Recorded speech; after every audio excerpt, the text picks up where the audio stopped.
ಮತ್ತು ನಿನ್ನೆ ಅಲ್ಲಿ ನಡೆದಿರ್ತಕ್ಕಂಥ ಹಲ್ಲೆಯಲ್ಲಿ ಆರೋಪಿಗಳು ಯಾರ್ಯಾರಿದ್ದಾರೆ ಅವರನ್ನು ಇನ್ನೂ ಬಂಧಿಸಿದ ಘಟನೆಗಳು ಕಾಣ್ತಾ ಇಲ್ಲ.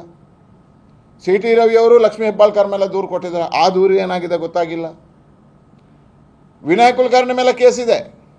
ಯಾಕೆ ಈ ರೀತಿ ವಿನಯ್ ಕುಲಕರ್ಣಿಯನ್ನು ಬಂಧನ ಮಾಡಿಲ್ಲ? ಮಹಿಳೆಯ ಕೇಸ್ ಕೊಟ್ಟಿದ್ದಾರೆ, ರೇಪ್ ಕೇಸ್ ಇದೆ.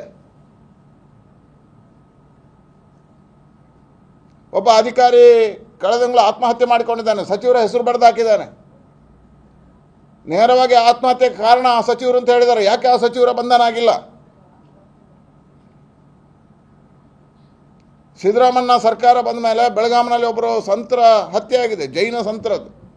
ಅದರ ಆರೋಪಿಗಳನ್ನು ಈ ರೀತಿ ಯಾಕೆ ಬಂಧಿಸಿಲ್ಲ? ಕೊಲೆ ಆರೋಪಿಗಳನ್ನು ಈ ರೀತಿ ಬಂಧಿಸಿಲ್ಲ, ಅತ್ಯಾಚಾರಿಗಳನ್ನು ಬಂಧಿಸಿಲ್ಲ.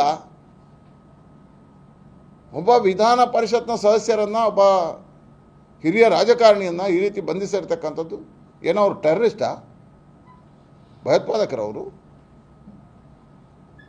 ಹೇಳಿದರೆ ನಿಮ್ಮ ದ್ವೇಷದ ರಾಜಕಾರಣ ಇವತ್ತು ಹೊರಬಿದ್ದಿದೆ.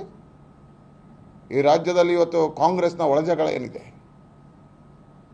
ಈ ಅಧಿವೇಶನ ಮುಗಿದ ಕೂಡಲೇ ಡಿ ಕೆ ಶಿ ಅವರು ಮುಖ್ಯಮಂತ್ರಿ ಆಗ್ತಾರೆ, ಸಿದ್ದರಾಮಯ್ಯನ ಒಳಜಗಳಗಳು ಹೊರ ಬರ್ತದೆ ಅನ್ನುವಂಥದ್ದು ಗೊತ್ತಿತ್ತು. ಅದನ್ನು ಮುಚ್ಚಿ ಹಾಕುವುದಕ್ಕೆ ಸಣ್ಣ ಘಟನೆಯನ್ನು ದೊಡ್ಡದು ಮಾಡಿ ಈ ರೀತಿಯ ಕೃತ್ಯವನ್ನು ಮಾಡಿದೆ ಈ ಸರ್ಕಾರ ಅಂತ ನನಗೆ ಅನ್ನಿಸ್ತದೆ. ಇವತ್ತು ಸಭಾಪತಿಗಳು ಆ ಘಟನೆಯನ್ನು ಮತ್ತು ಅದನ್ನು ತನಿಖೆ ಮಾಡಿ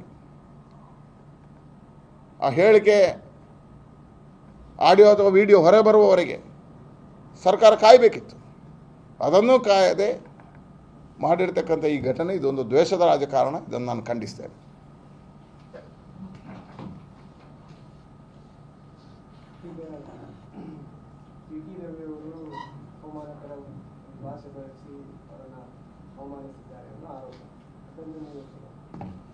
ನೋಡಿ, ಮೊದಲಿಗೆ ಆ ಘಟನೆ ನಡೆದಿರ್ತಕ್ಕಂಥದ್ದು ವಿಧಾನ ಪರಿಷತ್ನ ಒಳಗಡೆ.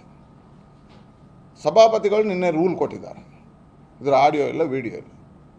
ತನಿಖೆ ಬಂದು ಹೊರ ಬಂದ ಮೇಲೆ ಘಟನೆಗಳಾಗಿದ್ದರೆ ಅಂಥದ್ದು ಯಾರೇ ಹೇಳಿದರೂ ತಪ್ಪು ಅಂತ ಹೇಳ್ಬೋದು. ಆದರೆ ಅದು ಹೊರ ಬರೋವರೆಗೆ ಅದು ತನಿಖೆ ಆಗಬೇಕು, ಅದು ಪೂರ್ತಿಯಾಗಿ ಹೊರಗೆ ಬರಲಿ. ಅಲ್ಲಿವರೆಗೆ ಸರ್ಕಾರವು ಕಾಯಬೇಕಿತ್ತಲ್ಲ.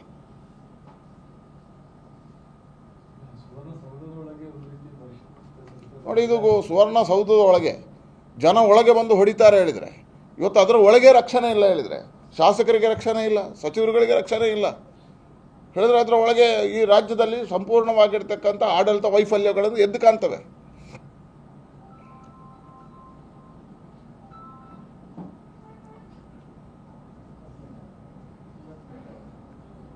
ಇವತ್ತು ಈ ರಾಜ್ಯದಲ್ಲಿ ಪೊಲೀಸರನ್ನು ಗೃಹ ಸಚಿವರ ಕೂಲಿ ಆಳುಗಳನ್ನಾಗಿ ಮಾಡಿಟ್ಟಿದ್ದಾರೆ ಅಂತ ಅನಿಸ್ತದೆ.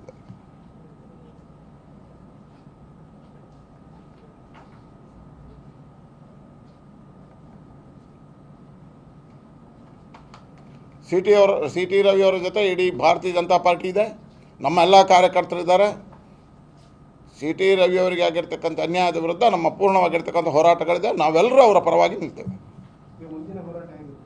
ನಾವು ತಕ್ಷಣ ಕೂತು ಯೋಚನೆ ಮಾಡಿ ಚರ್ಚೆ ಮಾಡಿ ಈ ಹೋರಾಟವನ್ನು ಆಗಿದೆ. ಇವತ್ತು ರಾಜ್ಯಾಧ್ಯಕ್ಷರು ಚರ್ಚೆ ಮಾಡ್ತಾರೆ, ರಾಜ್ಯಾಧ್ಯಕ್ಷರ ಜೊತೆ ನಾವು ಚರ್ಚೆ ಮಾಡ್ತೀವಿ, ಮುಂದಿನ ತೀರ್ಮಾನಗಳನ್ನು ತಗೋತೀವಿ. ಉಗ್ರವಾಗಿರ್ತಕ್ಕಂಥ ಹೋರಾಟವನ್ನು ತಗೊಂಡು ಮುಂದಿನ ದಿನಗಳಲ್ಲಿ ಯಾರಿಗೂ ಈ ರೀತಿ ಅಪಮಾನಗಳಾಗದ ರೀತಿಯಲ್ಲಿ ನಾವು ನೋಡ್ತೀವಿ.